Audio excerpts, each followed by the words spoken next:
everyone, I'm Claire and welcome back.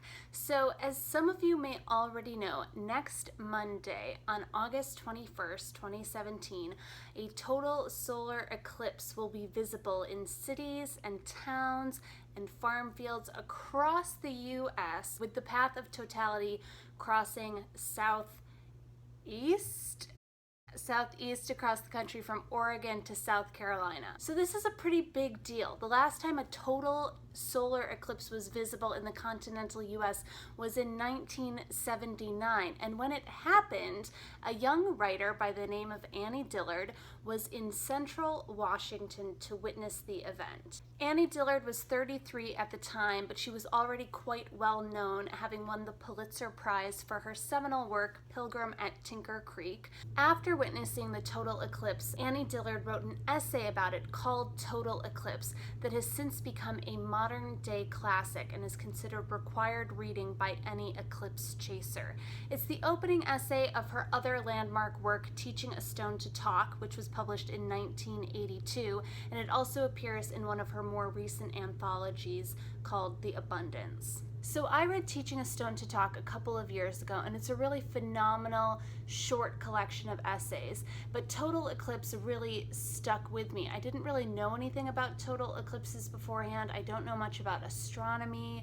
I don't know much about science generally, but it's so fantastic and so evocative and so memorable. I think it's really great to revisit Total Eclipse on the occasion when a lot of people are going to have a chance to see it.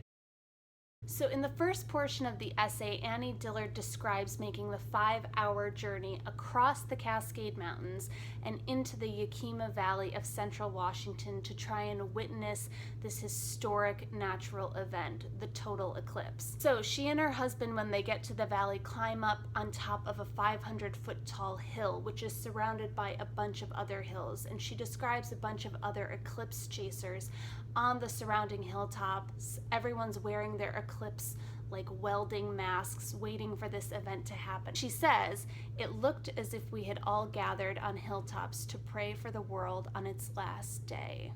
Very ominous of what's about to happen. And then she begins to describe the total eclipse itself. She describes this feeling when the moon starts to eclipse the sun, but she can't really see that it's the moon. It just looks like the sun is falling away. And suddenly the world appears wrong. She says, "What you see in an eclipse is entirely different from what you know." Total eclipses are kind of legend and known to have the power to literally drive people to their knees or sometimes to the brink of insanity. They have the effect of disorienting people in space and in time, of wiping minds blank. Annie Dillard describes how seeing the eclipse almost uprooted her from her own timeline and from her own life and from her own century. And then she goes on to describe how this singular event, this unfathomable thing, obliterates meaning. How can you have meaning when suddenly everything you know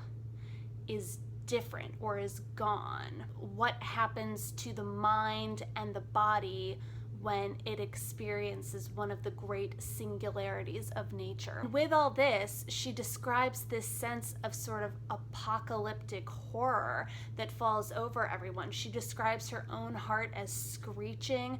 She hears screams coming from the other hilltops around her, and it's really a sort of terrifying and horrifying picture that she's painting. And then suddenly the eclipse is over. It's done. It's like a couple of minutes. And then what is there to do next after this kind of event but go down to the roadside restaurant, order some coffee and eggs, and try and find the language for this thing that's happened? Annie Dillard is a master of capturing the splendor and the mystery and the gobsmacking beauty and power of nature. And sometimes her writing is overwrought and sometimes it's dramatic, but it is so earnest and it's so beautiful in how earnest it is that you can't help but admire her for it, even if she's a little over the top sometimes, because it's just so deeply felt. And she's self-aware enough to talk about how language and art and cameras and paintings have limitations and can never in any way capture the full context and the full feeling of something as huge and ineffable as a total eclipse. But she's optimistic enough to try to find the language for the fundamentally indescribable, because she says, all those things for which we have no words are lost. With these, we try to save our very lives. And that is like the gold of this essay. It's just fantastic. So if you're not in America and aren't able to view the eclipse, or if you are in America and for some reason can't view the eclipse or can only see a partial eclipse, I still really encourage you to check out Total Eclipse by Annie Dillard. It's currently available to read for free on The Atlantic. I think it's going to be up until the time of the eclipse, so I definitely urge you to go check that out. Or I really recommend that you get Teaching a Stone to Talk and read all of her essays in that book, because they are fantastic. And who knows, maybe the next time an eclipse rolls around, you will be like me and going to try and see it, because that's what I'm doing on Monday. I'm driving 10 hours to Oregon to try and see the eclipse. Fingers crossed it's not cloudy. So yeah, has anyone read this essay? Is anyone else chasing the eclipse this year?